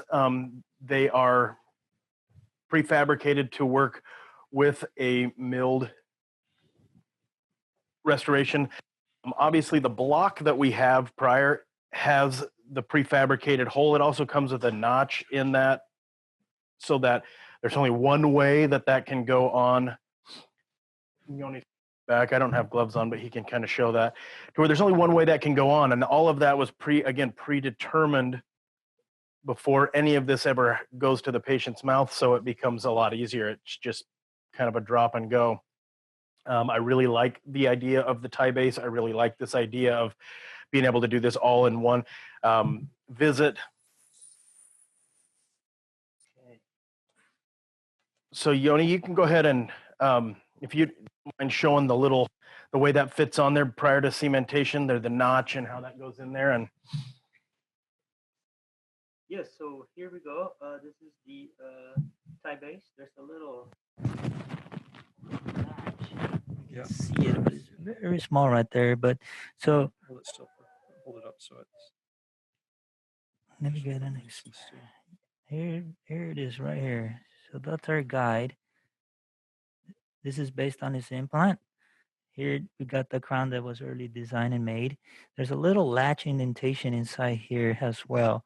That's the only way this crown will fit. So if you put it in, it's not gonna seat. But if you move it around, until those line up, they'll latch and they'll fit, and that's pretty much right there. We're all the way in. Can we see that center screw hole? So that alignment was all pre-planned in Pre-planned. in the cone beam implant planning. So now I already treated the crown. I already cleaned it from the oven. So our next step is just cementing the tie base with the crown. so here the question came earlier, what do we treat these with? Yeah, we'll micro etch the titanium on the tie base.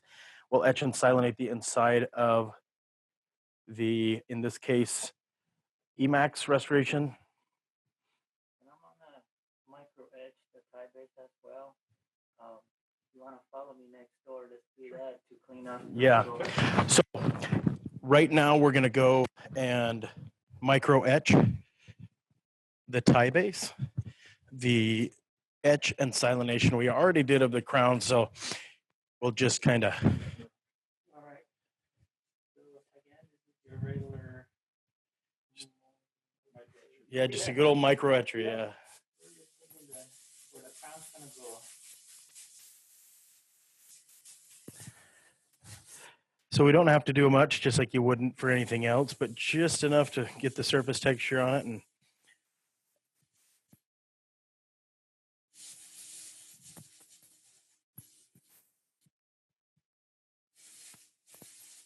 very good. And then we'll head back and put the crown over top of the tie base with our cement and have it ready to go for the mouth.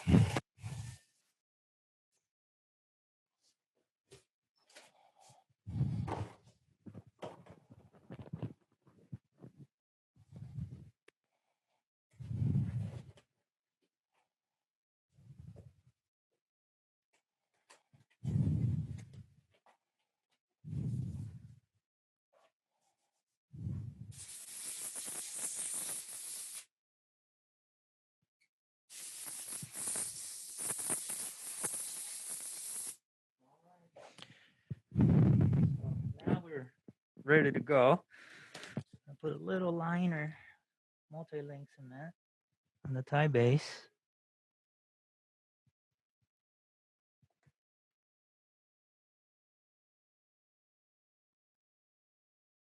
A little bit goes a long way.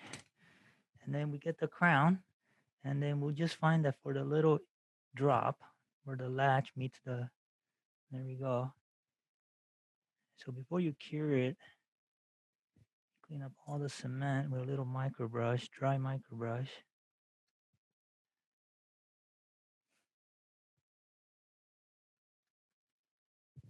Notice even with the smallest amount of cement, because of how really perfectly those fit, even with that little bit of cement, how we still have excess.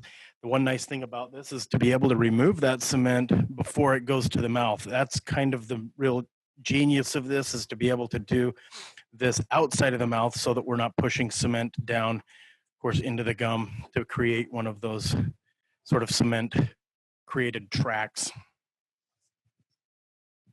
Oh, the cement that we're using today is the multi-link auto mix. So I'm gonna hit it with the light. Am I not on?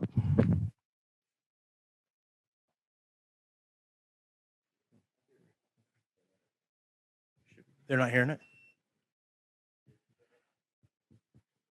Oh, they might be talking about you. It's hard to hear. Yeah.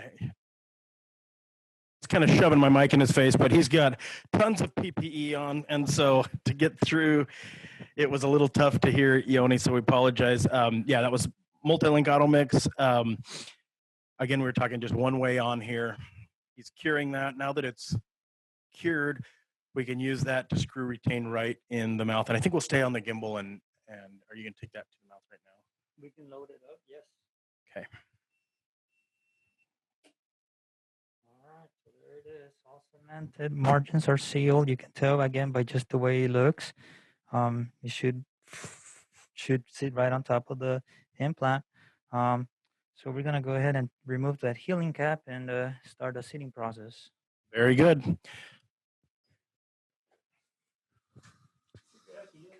Okay.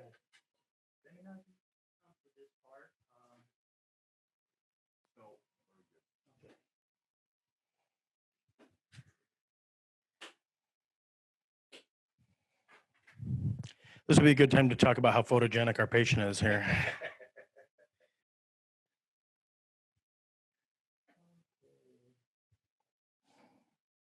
Today we're restoring number 30. He has number 19 there, but it's healing.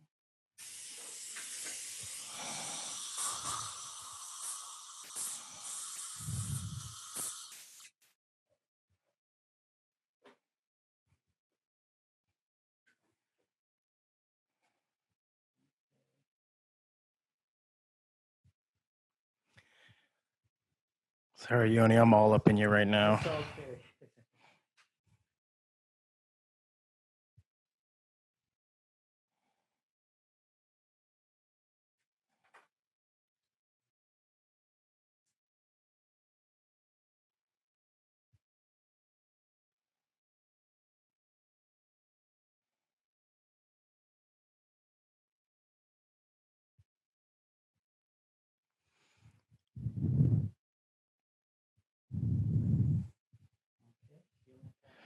All right, so now with healing cap out, make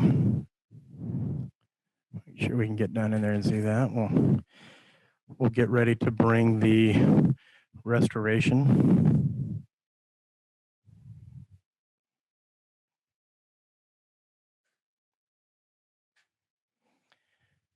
And we'll get out of his way here for just a second to get that.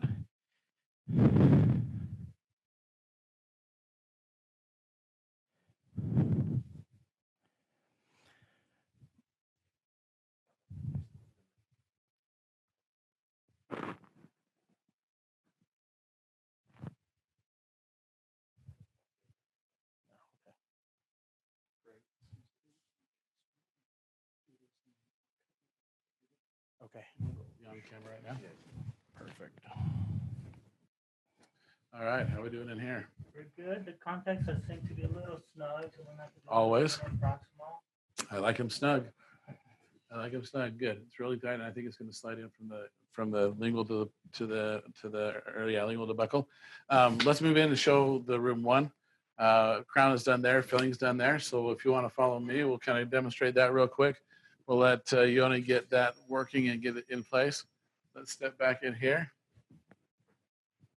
All right, so I'm ungloved, but we're going to come from the top view. Go ahead and take a look at that. Can we zoom in there? We'll take that off. Kind of look at the bite. Okay, so there's our blue bites. Can you zoom in even a little bit more, or is that zoomed? There we go. So restoration is in place. Restore the access. And so while you guys were in there a little bit, I sat down with Megan and did the work here to get Mr. John taken care of. Now, how does it feel to you, John? Go ahead and bite down. It feels pretty good. Pretty good? Okay, Yeah. fantastic. I love it because it feels proud. It's nice and strong in there. Yeah, So crown's in place. If you want to look over at the x-rays here, we can talk about the implant placement. This is the scan post from Atlantis, and then our crown in place and ready to go. So this is the custom abutment, screw access, and the crown around it. So pretty straightforward procedure, walking through even with a little bit of adjustments, complications, which we always have in the business of dentistry. Worked out great. I'll have Megan get our patients ready to get released, and we'll go back. I think we have a couple more questions for me and Greg. Come back on camera too. All right, real quick, what are your thoughts on Prime Mill, and are you considering purchasing one for your practice? Yeah, that's a great question.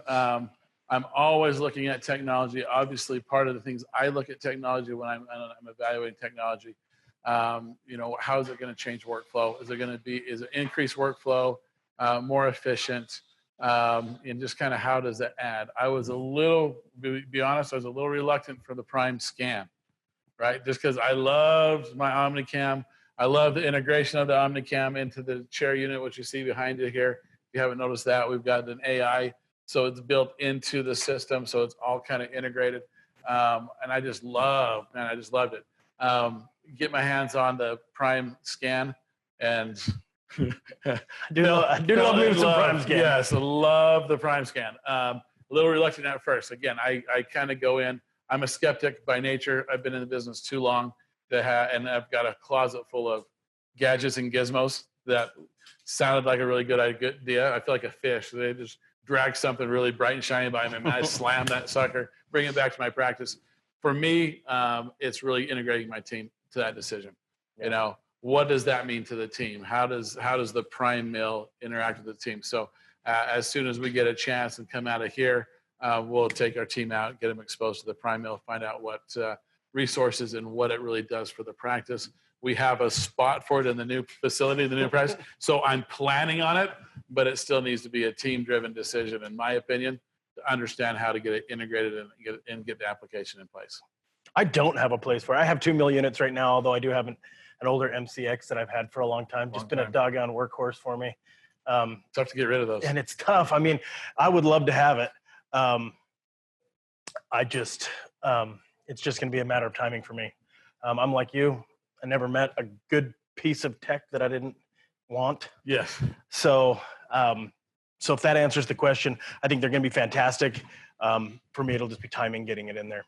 Yeah, I'm glad I said real quick. Those are really long answers. So, man, we're getting beat up even here inside. I mean, all right. So I can we take have it. a lot of questions, so I want to get through. Let's go. Let's go through the questions. During the try-in phase of the implant, what was used to keep the tie base connected to the implant crown?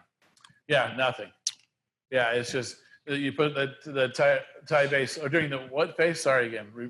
The try-in phase of the implant.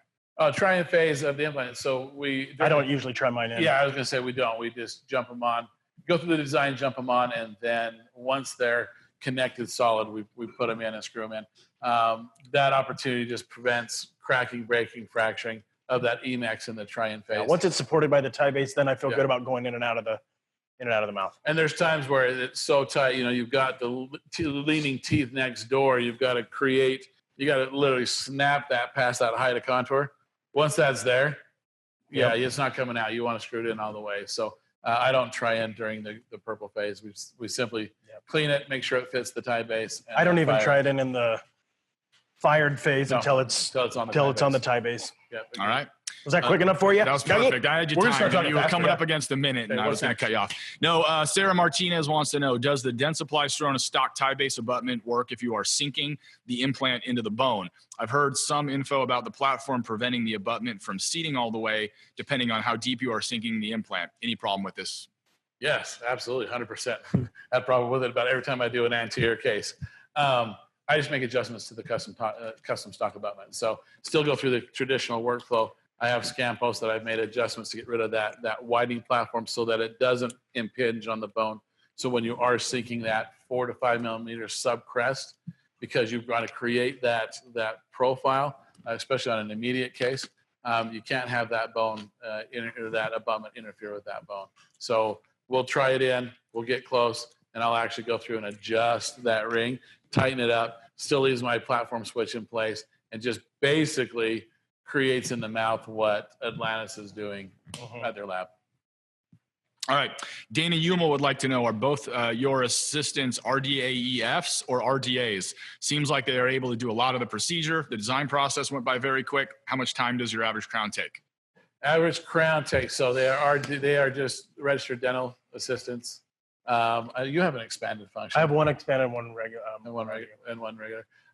They are allowed to. I've trained my team. We've calibrated them.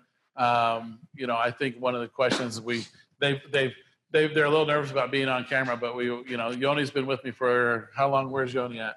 A while. Yoni's been with me for a little while. Megan, who's in the background right now, cleaning up and taking care of things, she's been with us for 2 weeks, 3 weeks.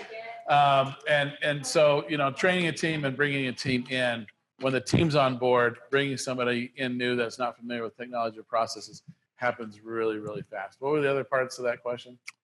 The design process went by very quick. Yeah, How much time absolutely. does the average crown take? Average crown or average implant crown? She just says You wanna do both? average I'll do crown. both. Yeah. Well, average crown for design, 6 to 8 minutes, roughly. Really about it. Prime scans made it much faster. Omnicam, I did a lot of work at really customizing it. I found that the Prime Scan they get pretty darn close right out of the gate. Even my anterior cases, you have the ability to go through and make a couple of tweaks and changes. My design, 6 to 8 minutes, maybe a little bit more if it's complicated. Implant crowns, about the same.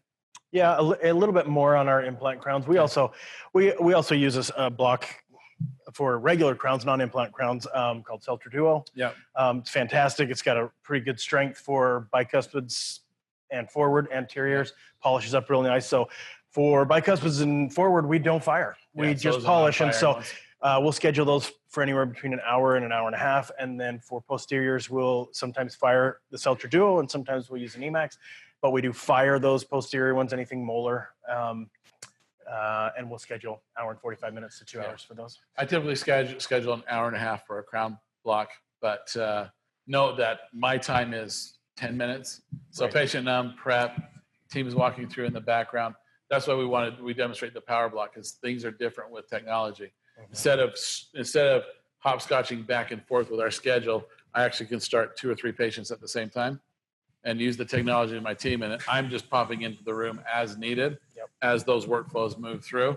And then we get done at 2 hours, hour and a half to 2 hour power block. Instead of taking 3 to 4 hours hopscotching back and forth with 3 or 4 patients on high producing revenue treatment cases and fairly complicated, we start them at the same time, we finish at the same time.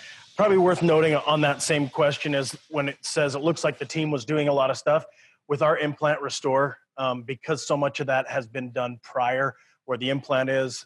It was directed by where we wanted the restoration 3 and 4 months ago. Yeah. I designed my own crown, but that's about it. I come in for the final torque and close the hole, but that is very team driven in my Team practice. driven, and the technology really seems to be team driven. Yeah. If it's utilized correctly, in my opinion, the team has to be on board. It's a team driven process, procedure, workflow.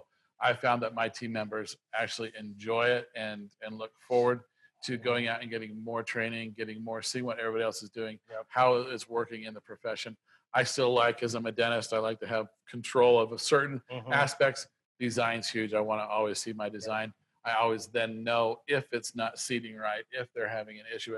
I pretty much know exactly where it's going to be because I designed it, previously. So Yeah, it gives the dentist a lot of extra time, downtime. Yeah. I was watching tons and tons of Netflix on weekdays before it was popular. Thank you. Thank you. Yes. Awesome. So- What other? What's that? I would like to address liabilities and responsibilities taking a cone beam on every patient. Obviously, there's a lot of different information out there about what you're responsible for as dentists. So touch on that. What do you got? Well, I mean, as far as responsibility, I don't know if that we were talking about diagnostics and pathology. There's a lot of sources. If you feel like there's something that doesn't look normal and doesn't look right, by all means, send it out. But you're not a radiologist, and so you can't be held to the same standard as a radiologist if you're not. That being said, I know there's also some issues as far as exposure. When we're taking one on every patient. The one nice thing now, especially about the Orthofos SL and SLAI. and the SLAI, such a low radiation exposure. Absolutely. That we just didn't hear these things a lot when somebody was coming in for bite wing and 2 PAs or a full mouth series on a new patient or doing a full mouth series every couple of years on a patient. We just didn't get a lot of these exposure questions. In fact, we as dentists were the first to stand up for ourselves and say, look, the radiation with digital radiography is so low that the exposure to the patients is so low. It is to that point now with our cone beams. The difference is, I was talking, maybe it was with you, we were talking recently about if I had the very similar radiation exposure to a full mouth series as there was to a cone beam, which one would I rather have in my practice? And I mean, it almost seems like such a dumb, sort of silly question to ask because of the information we will get from what we expose a patient to for a cone beam CT versus a full mouth series, where the radiation exposure is very similar in those two. Boy, I'll tell you, you can just get a heck of a lot more. So So much more information. I'm not going to take anything I don't feel like I need, but boy, anymore to practice dentistry, I feel like it has become almost a need for me to see cone beam to feel good about diagnostics. And on my side, I mean to add to that, part of that conversation comes from, I've had patients come in and are concerned about exposure, typically because they hear about it from social media or glam media. They're not watching Netflix; they're on some other talk show live. Somebody talking about exposure and of X-rays in dentistry.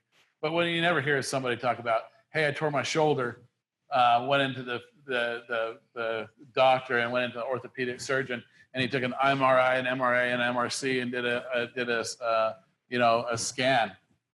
Did you tell the doctor, well, I don't want that much imaging. I don't want that much exposure. They have to take that information in order to accumulate that information to give a correct diagnosis. So I've had some patients that have in the past have questioned what's that exposure. I'm like, I don't have to take it, but then I can't diagnose you. If you want me to diagnose and see things I've never been able to see, I have to take this scan. I'm not a radiologist. If we had Dr. Timothy here, Dr. Kohlfarber, a couple of these other, Dr. Tyndall, they could answer that probably more intelligently about microsieverts exposure. From my understanding, as I've seen it and been educated, my decision, my choice, it doesn't concern me that much.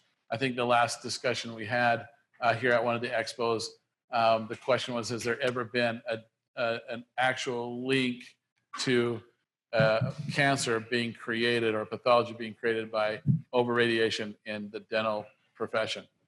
And from the panelists that we had there and the oral max space, I don't know that we have had one. There's a lot of people online that I could probably look that up and search, but I don't believe we have one, especially not in the last 10, 15 years. So I came out when we're doing e-speed film. Do a full FMX with e-speed film compared to what we get from a cone beam image right now and the control of the cone beam image. It's a completely different story. Yeah. That was a long answer. Yeah, well, a couple more, 3 real quick ones because we are ready in Op 2. So let's plow through these. Just a side note to that one. Talk about case acceptance when you take a 3D on everybody and using it's really high. Was that a fast answer? Super high. Great case acceptance. Patients can actually understand what they're looking at on a cone beam versus sometimes it's very difficult for them to see what's going on with the 50 shades of gray that are a 2-dimensional X-ray. Man, I love that answer. Perfect. All right. Yep.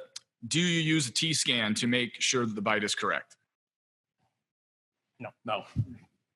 All right, Quick that's answer. quick. No. Can you go over insurance codes, billing that you submit to insurance? Obviously, we cover this more in some of our trainings, but Yeah, we real get a quick. little bit deeper dive into the trainings. We spent some time at the expos working with the team and answering those questions. There's opportunities to, depending on your market and where you're at, to bill medical versus dental.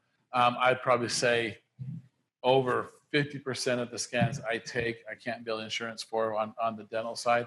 I take the scan anyways. It's a diagnostic What do you tool. charge for the scan? Pardon me? What do you charge for the scan? There is a fee. I'm not sure what the fee is, but a lot of times I'm just going to write that fee off. I'll tell the patient I need this scan. It costs X. We're not going to charge you because doctor needs it. Creating value with the patient. I know, Greg, you do a lot of medical billing, and a lot of that can be covered in the medical billing. Yep. We bill a lot of it. And then that's probably a tough question to answer on a webinar, just because we have patients from every state. Arizona's vastly different than. Well, I mean, even our practice is from, you're what, 5 minutes from here? Yep. 5 minutes. He does medical billing. I don't. Yeah. But my patient base, I don't. You do Medicare, Medicaid, Medicare. I don't. I don't even step into that arena. They're completely different. Only what, 2.5 miles away from each other. Yep. So it is a difficult question to. It's got to be workshop workflow, and it really tailors to whatever dynamic. But as far as the codes go, they're easy to find. Yeah. On ADA website. Okay. Last one. Do you cover the screw hole so cement does not go in? Yes. So we try to show that. Again, we're going to get better with our camera. There's some other little smaller cameras that we can get down and get closer on that. But I did put Teflon tape and put an Empress. It's called Empress Composite. It's from Ivoclar. It matches the Emax crown. And if you could see in there, you probably couldn't see the access hole because I had covered it up, polished it, and then let the patient go. Samesies. Awesome. We're Okay. ready in Op 2. Yeah, let's go. Well, Op 2, I'm going to go check it in Op 2. I think we need to go into Op 1. Do you have your cases up for air? I will pull We those want up to while they step do in that. and talk about air because the airway profile and workflow is very similar to the implant. You have the cone beam, you have the CAD cam, you walk through, do some screening with the patients, you do your HSTs, and then you have the ability to do some digital treatment and fabrication using this technology. Okay, let's pull up the cases. Actually, why don't you pull the cases? Let's step into 2. Yeah, if you'll do 2, I'll get Okay, that pulled I'm up. in 2. We're back on 2. Okay, to answer that question, 2, let me take a look inside. Open real big. Perfect. Our cameraman's going to get in on that. So we're going to watch. There we go. Okay, so as we scroll, you can still see that Teflon tape that screw hole is there. It's got a little air bubble in it, and I'm going to go ahead and clean it, torque it, and we're going to demonstrate putting that filling in for you guys. How about that? Please.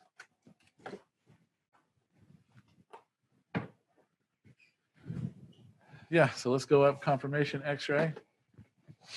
Perfect. So kind of one of the questions earlier, and you can see this. I'm going to grab a tool here. Go ahead and keep that on there. As I walk through this and just kind of point. So as you can see as we come in here, so this is the stock tie base. Now on a posterior tooth with a wide 4.8 platform, it doesn't really come into effect on kind of impinging on the bone. But if we were in the anterior bicuspid region, we had to countersink that implant. There's a possibility that this platform on that tie base could interfere here. In those scenarios, you can kind of customize and I'll just polish this back and bevel this back just a little bit so I can get that custom platform coming up and creating that convergence profile so that we can flex this tissue into the spaces and eliminate packing food for that patient. So patient is in the chair. Team has got the implant in place. Let's bring him down just a little bit. It'll be better for our cameraman too because Height challenge. he's vertically strong. Vertically strong. Okay, let's take a look there. Okay, got to open real big for me. Get that in play. There we go. I'm going to flex it out to 25. Dentsply Sirona Astra, we're at 25, so we're going to flex it twice. Feels really good and strong there. We're going to air this out.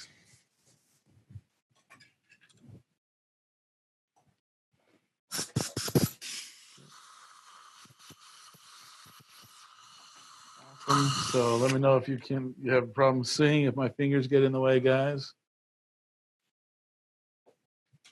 I'll do a little quick isolation. Perfect. Chuck, you doing okay? Good. Let's go with. Is that Teflon? This is a Teflon tape. We're going to kind of just fold it just a little bit here. Get it down just a little bit more concise. Good. Okay. We're going to feed that in there. And we're just going to compress that down. If you're not using Teflon tape on this, originally back in the day we used cotton. If you ever take cotton out a couple years later, ever have to do any work, you'll see why we go to Teflon tape. Good. We're using a Viva pen from Ivoclar as well. Get a little bit of air. Go through this bonding process.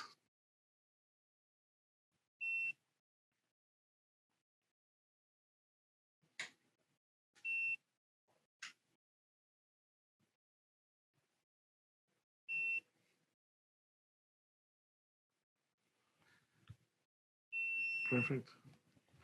This is the Ivoclar Emax or the Empress composite. Does a great job at just coming in. How's our light on the camera? You guys did? A little bright. Okay, you want to just tone it down just a little bit? Good.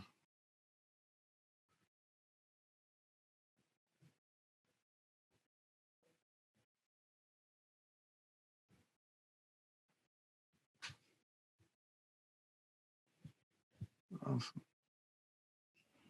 So we're going to create a little bit of anatomy just because I'm a little bit neurotic, like it to look like a filling or like the tooth when I'm done.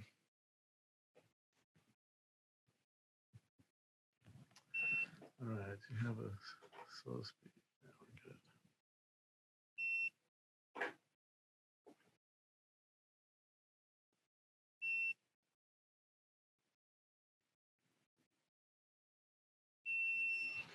Excellent. Okay, go ahead and bite down for me, Chuck. Tap, tap, tap. Hold tight for me, real tight clench. Good, open.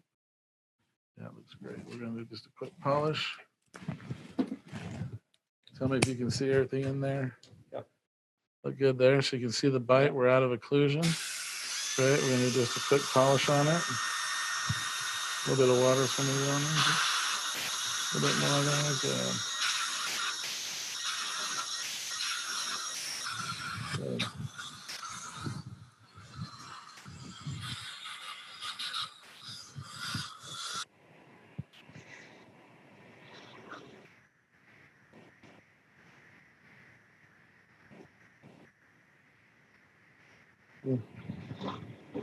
Okay.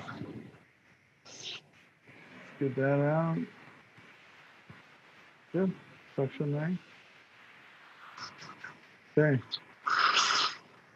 Awesome. Let's take a look on that. Go open real big for me one more time. Let's take a look there. That's it. So implant restore is done. Implant crown is done. The let's go like this. The access is done. Nice and polished and clean. How's it feel to your bite, Chuck? Very good. Okay. That's all she wrote. So that's done now. I'll let the team get Chuck cleaned up and taken care of. We typically do a peroxide rinse at the end of the appointment as well. So beginning and end of appointments, we do the peroxide rinse. Sam, do you want to show us the implant plan for Chuck? Yeah. So we'll let's instead we'll do that another time. We can kind of do follow up. I want to get to Dr. Manning and get the airway piece. We've got a few minutes left with you guys. The airway model and being able to see what we do there is just amazing. So that's implant restore, pretty straightforward. And let's go over and let's see what we're doing on with Dr. Manning.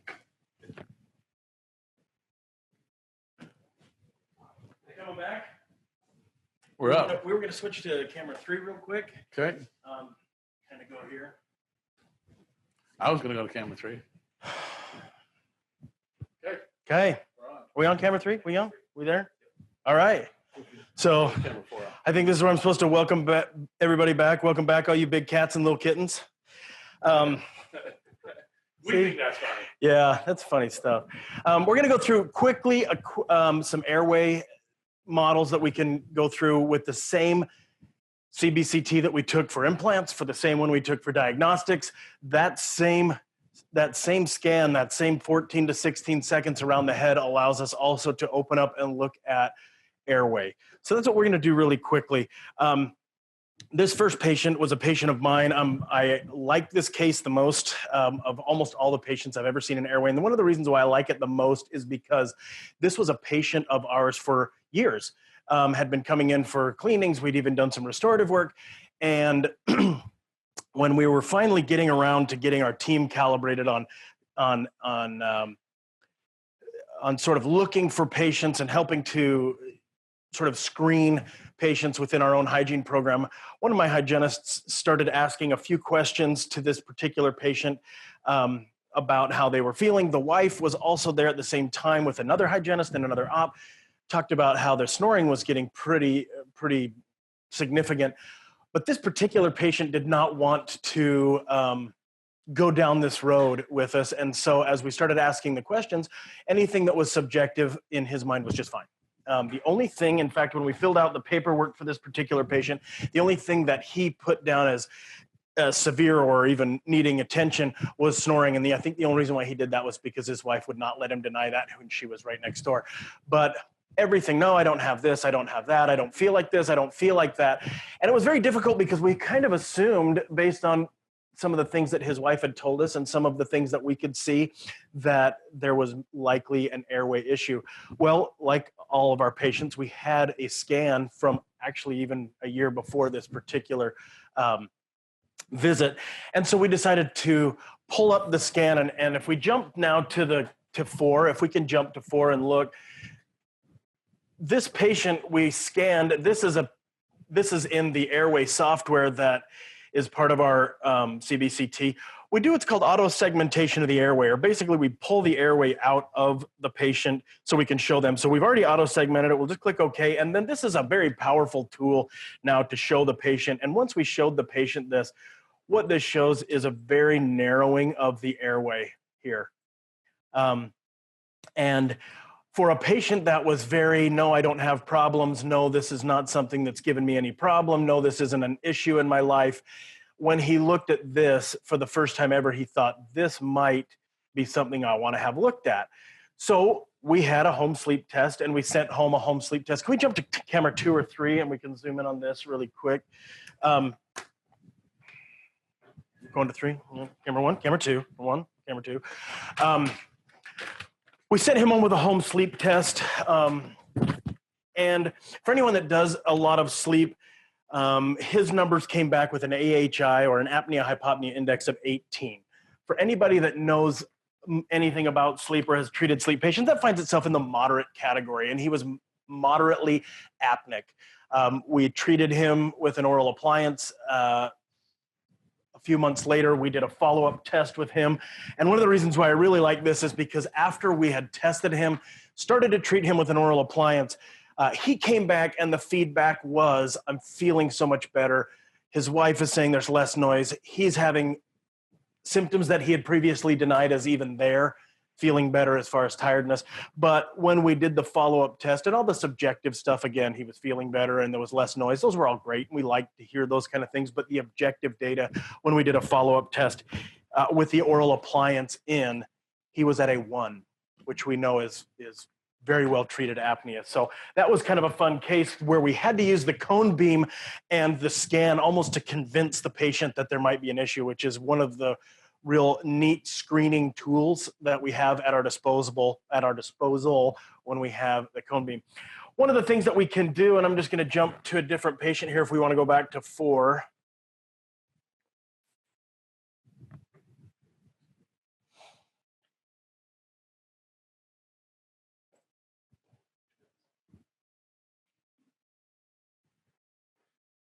We can use this same scan to do a workflow to create an all digital appliance. Just like we did when we created our guide, we can marry the two files, one of the files being this CBCT file or DICOM file.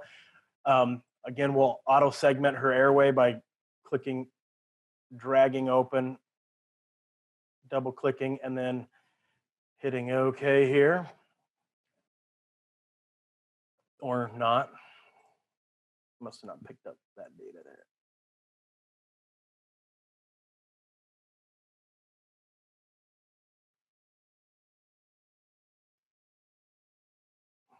There we go.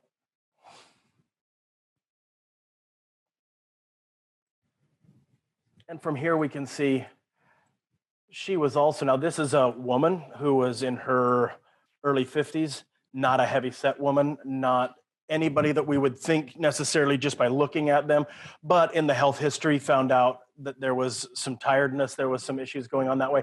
At this point, you can actually go in and use the digital workflow to marry these two together. We can take this and let's go to the desktop here. We had a CEREC scan of this patient.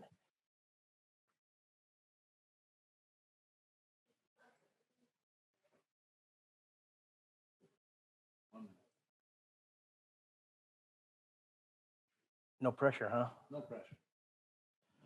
We can bring those in just like we did with the other things by just finding some data points here.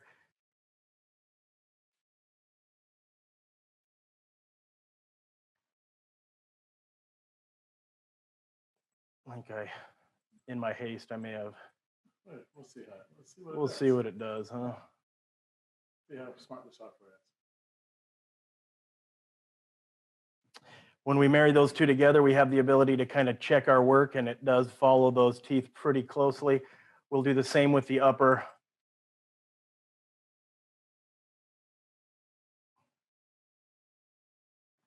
We are on like crazy time crunch right here. We are aware of our time limitations. So once we bring those two together, this would have been scanned in an anterior position that we determined. And then at this point, we can throw that into our shopping cart and order an appliance just based on those scans. So again, a couple of neat diagnostic and fun tools that we can use to find more things that we can do in our practice with the same piece of technology. I know that in my practice, I use the cone beam technology with just about everything, diagnostics, our sleep practice, and our implant practice. Yeah, same.